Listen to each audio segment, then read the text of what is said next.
Sejam muito bem-vindos a mais uma análise. Hoje, a nossa exploração vai direto ao ponto. Vamos embarcar numa jornada de autodescoberta profunda, mergulhando no capítulo 2 do clássico O Poder do Agora, de Eckhart Tolle. Para quem já acompanha esse tema, sabe que a ideia aqui não é só ficar na teoria acadêmica, né? A proposta é vivenciar uma experiência transformadora de verdade.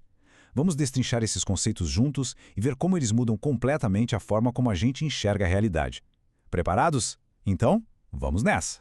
Para começar, fica a grande pergunta: quem é que escuta os nossos pensamentos? A gente conhece super bem aquela voz constante, tagarela e, vamos admitir, muitas vezes exaustiva, que não para quieta na nossa cabeça. Ela julga, faz planos, morre de medo do futuro, desenterra o passado, mas olha só o mistério que é o grande gancho da nossa análise de hoje.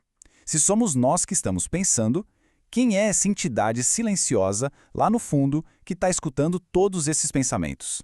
Loucura pensar nisso, né? E isso nos leva à parte 1, o ruído da nossa mente. O texto traz uma premissa que é literalmente a base de tudo. A mente humana é, sem dúvida, uma ferramenta magnífica. Ela construiu civilizações, resolve problemas super complexos, o pacote completo. Só que tem um porém. Ela assumiu o controle de um jeito indevido. É como se a mente tivesse sequestrado a nossa identidade. O autor chega a descrever isso como uma doença mesmo, sabe? A ferramenta tomou conta de quem a utiliza. A gente passa a acreditar piamente que nós somos a nossa mente. E é exatamente aí que mora o delírio. Então, qual é a verdadeira dinâmica que a gente precisa entender aqui? De um lado temos a mente, aquele pensador compulsivo, a máquina de criar problemas, que vive acorrentada às mágoas lá de trás ou na ansiedade pelo que ainda nem aconteceu. Do outro lado fica o observador interno. É a nossa testemunha silenciosa. E a sacada de mestre é perceber que separar a nossa essência verdadeira desse ruído que não desliga é pura e simplesmente a chave para a liberdade. Parte 2. Identificando o observador interno. A obra entrega a técnica exata com muita clareza. Seja imparcial ao ouvir a voz, não julgue nada. O truque é escutar os próprios pensamentos do mesmo jeito que a gente escuta o barulho dos carros passando na rua. Sem apego. Porque, pensa bem, se a gente julgar o pensamento, se a gente condenar o que pensou, pronto, a própria mente acabou de entrar de volta pela porta dos fundos fantasiada de juiz.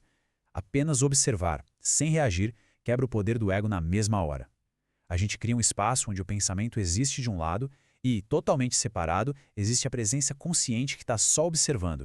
E aqui entramos na nossa terceira parte, a fuga do sofrimento, que é o grande cerne do capítulo 2. O argumento central é fascinante. O material aponta que o sofrimento humano não é causado só pelas situações difíceis do mundo exterior, mas sim por uma resistência totalmente inconsciente ao momento presente. A gente sofre porque a mente simplesmente se recusa a aceitar o agora. Toda vez que a gente deseja que o momento atual fosse diferente do que ele de fato é, a gente gera atrito. E adivinha? É exatamente esse atrito que a gente chama de dor emocional. Vamos destrinchar as engrenagens disso. O ego humano, aquele eu falso fabricado pela mente, ele literalmente se alimenta de dor. No nível mental, essa resistência aparece como um julgamento constante, o que resulta numa negação pura e simples do agora. Já no nível emocional, a resistência vem em formato de negação, construindo e fortalecendo um eu interior que pode até ser bem infeliz, mas é incrivelmente familiar e seguro para o ego. Entender como essa maquininha roda é o que desliga o botão do sofrimento. Chegamos na parte 4, compreendendo o ser e a presença. Mas afinal, o que é esse tal de ser? A fonte faz uma comparação lindíssima com um lago profundo. Imagina a superfície desse lago. O tempo pode estar um caos lá em cima, com tempestades, ventos absurdos, ondas super agitadas, que é a analogia perfeita para as situações da nossa vida, nossos problemas e emoções do dia a dia. Mas, se a gente mergulhar lá no fundo desse lago, a água está absolutamente imóvel, serena, totalmente intocada pela tempestade que rola na superfície. Nós somos o lago inteiro, e o nosso ser é justamente essa profundidade inabalável. Faz muito sentido, né? E a presença? Vamos pensar numa sala cheia de móveis. Todo mundo olha para os sofás, para a mesa, mas quase ninguém presta atenção no espaço vazio da sala. Só que, sem esse espaço, os objetos nem teriam onde existir. Outro exemplo genial da obra. Pensa no silêncio entre as notas de uma música. Sem esse intervalo de silêncio não existe música, é só um barulho contínuo e exaustivo. A presença é exatamente isso. É esse espaço vital, esse silêncio interior puríssimo. É aquela consciência super atenta, mas vazia de pensamentos, que permite que a vida simplesmente aconteça. Seção 5. exercícios para silenciar a mente. Porque não basta só a teoria, a gente tem que colocar em prática. A lógica principal aqui é desviar a energia e a atenção daquela mente barulhenta e ancorar tudo na nossa realidade física. Passo número 1, focar na respiração. É só sentir o ar entrando e saindo, sem forçar nada. Passo 2, sentir o corpo interior. Sabe aquela energia vital que pulsa nas mãos, nas pernas, no peito? É sobre perceber isso, sem ficar racionalizando, só sentindo. E o passo 3, dar atenção total e absoluta à nossa rotina. Tem umas táticas fantásticas para treinar isso todo santo dia. A grande meta é pegar aquelas tarefas super banais e transformar em meditações profundas. Por exemplo, lavar as mãos. Em vez de ficar planejando mentalmente o que vai fazer nas próximas horas, a gente foca em sentir a temperatura da água, o cheirinho do sabonete, o atrito da pele. Quando for caminhar ou subir escadas, a ideia é prestar atenção em cada movimento muscular, em cada respirada. E uma tática poderosíssima, ouvir de propósito o silêncio que existe no meio dos sons ao nosso redor. Fazendo isso, aquele fluxo contínuo e cansativo de pensamentos toma um belo de um freio.